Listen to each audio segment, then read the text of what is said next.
रतन टाटा देश की एक ऐसी शख्सियत जिसने टाटा ग्रुप के साथ साथ देश को भी ग्लोबल पहचान दिलवाई। 86 साल की उम्र में उन्होंने मुंबई के अस्पताल में अंतिम सांस ली। ऐसे तो उनके जीवन के हजारों किस्से हैं, लेकिन हम आपको ऐसी 20 कहानियों के बारे में बताएं जो उनके व्यक्तित्व और उनके दिल के बेहद करीब हैं। रतन टाटा नाम किसी पहचान का मोहताज नहीं है। भारत के दिग्गज उद्योगपति रतन टाटा का बुधवार रात को निधन हो गया। 86 साल की उम्र में रतन टाटा ने मुंबई के ब्रीच कैंडी अस्पताल में अंतिम सांस ली। देश के सबसे बड़े कारोबारी ट्रस्ट टाटा सन्स के मानद चेयरमैन रतन टाटा मुंबई के ब्रीच कैंडी अस्पताल में भर्ती थे। बढ़ती उम्र के कारण उन्हें कई तरह की परेशानियां थी। मुंबई में उनके पार्थिव शरीर को अंतिम दर्शन के लिए रखा गया, जहां दिग्गजों ने उन्हें श्रद्धांजलि दी। रतन टाटा के निधन के बाद पूरे देश में शोक की लहर है। प्रधानमंत्री नरेंद्र मोदी, राष्ट्रपति द्रौपदी मुर्मू समेत देश के तमाम दिग्गजों ने उन्हें श्रद्धांजलि दी। रतन टाटा की शख्सियत का अंदाजा इस बात से भी लगा सकते हैं कि उनके निधन की खबर के बाद अभिनेता से लेकर नेताओं तक, कारोबारियों से लेकर इन्फ्लुएंसर तक सभी ने शोक प्रकट किया है। रतन टाटा से जुड़ी ऐसी कई कहानियां हैं जो उनके व्यक्तित्व को महान बनाती हैं। विदेश से पढ़ाई करने के बाद उन्होंने सबसे पहले अपनी कंपनी में एक मामूली कर्मचारी की तरह काम किया और अपने काम की उन्हें तनख्वाह भी मिलती थी।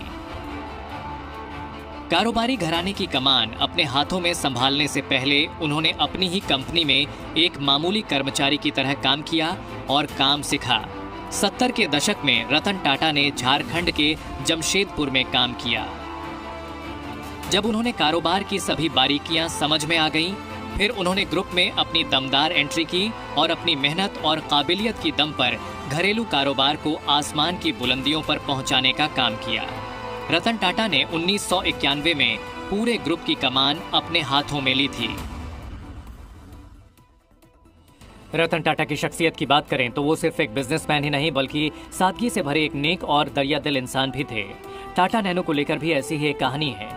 एक बार रतन टाटा कहीं जा रहे थे। सड़क के सिग्नल पर उन्हें एक स्कूटर सवार परिवार दिखा, जिसमें 4 लोग बैठे थे, पति पत्नी और 2 बच्चे। बारिश की वजह से पूरा परिवार भीग रहा था। रतन टाटा ने जब यह नजारा देखा तो उन्हें इस बात का एहसास हुआ कि क्यों ना एक लखटकिया कार बनाई जाए। 1 लाख की ये कार मिडिल क्लास के लिए क्रांति का काम करेगी और ऐसे परिवार जो कार लेने में सक्षम नहीं, उन्हें लखटकिया कार दी जाए ताकि वो कम पैसे में भी इस कार को खरीद सकें और बारिश या धूप में अपने परिवार के साथ सफर का मजा ले सकें। मिस्टर टाटा ने नैनो क्यों शुरू की?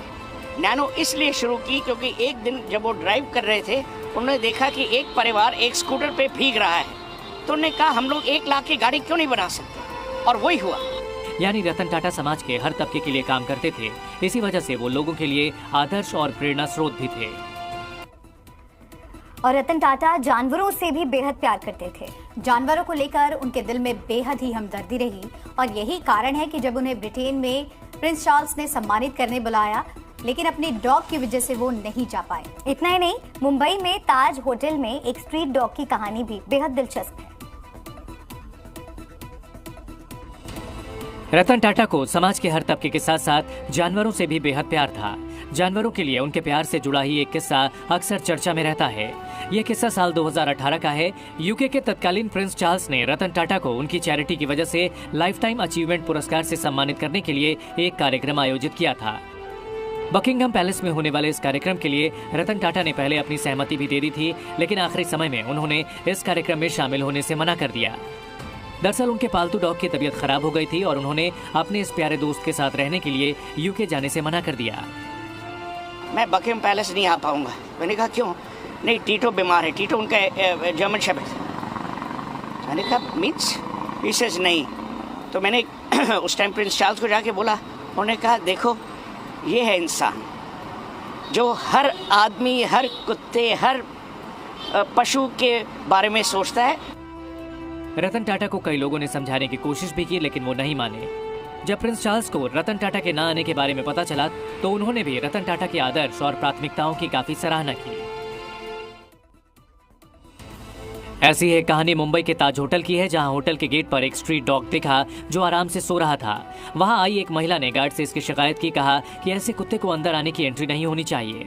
लेकिन गार्ड ने जवाब दिया कि ये डॉग अपने जन्म से ही यहाँ है और होटल के मालिक यानी रतन टाटा ने उसे यहाँ रहने की इजाजत दी है।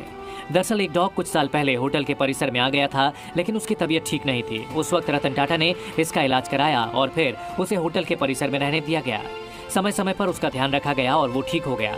इस बात की जानकारी जब होटल आई उस महिला को हुई तो उसने इस बारे में सोशल मीडिया पर पोस्ट लिखा और लोगों को जानकारी दी। कोविड का वो बुरा दौर शायद ही कोई भूल पाया हो। ऐसे मुश्किल समय में रतन टाटा और टाटा ग्रुप की दरियादिली भी याद करने लायक है।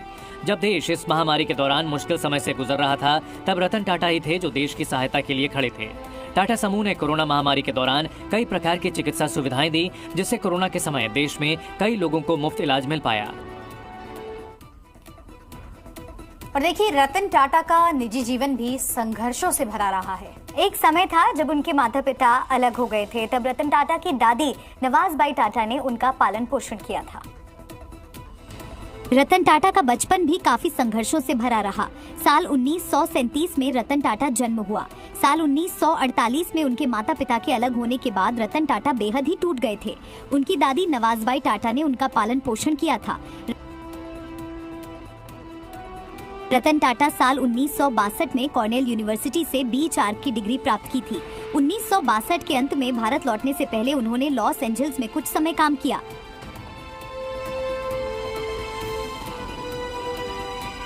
साल 2008 में भारत सरकार ने उन्हें देश का दूसरा सर्वोच्च नागरिक सम्मान पद्म विभूषण प्रदान किया था।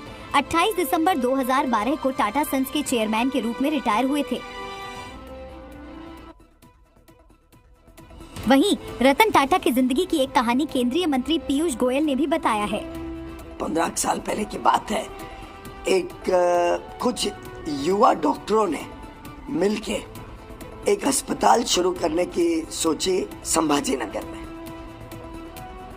और ये युवा डॉक्टर सब स्वयं सेवी थे, कुछ बहुत ज्यादा तनख्वाह वगैरह नहीं ले रहे थे। वो अपनी सेवा देकर इस अस्पताल को शुरू करके चलाना चाहते थे। डॉक्टर हेडगेवार के नाम पे वो अस्पताल आज भी लाखों लोगों की सेवा कर रहा है हर वर्ष।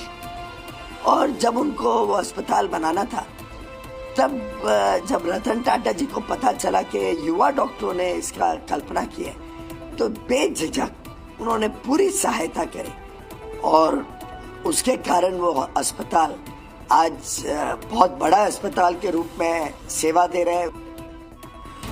रतन टाटा के नेतृत्व में टाटा ग्रुप ने ऐतिहासिक कंपनियों को खरीदा, जिसने टाटा के साथ साथ देश के स्वाभिमान को भी बढ़ाया। साल 2000 में टाटा ने ब्रिटिश चाय कंपनी टेटली को 450 मिलियन अमेरिकी डॉलर में खरीदा। वहीं साल 2007 में टाटा स्टील ने 6.2 अरब पाउंड में यूरोप की दूसरी सबसे बड़ी स्टील कंपनी कोरस को खरीदा था। ये भारतीय स्टील उद्योग का अब तक का सबसे बड़ा सौदा था। ऐसे वक्त में याद आती है उनकी वो दास्तां, जबकि फोर्ड जैसी विदेशी बहुराष्ट्रीय कंपनी से अपमान का भरपूर बदला लिया था। टाटा मोटर्स ने साल 2008 के जून महीने में फोर्ड से लग्जरी कार के 2 ब्रांड जगुआर और लैंड रोवर खरीदा था।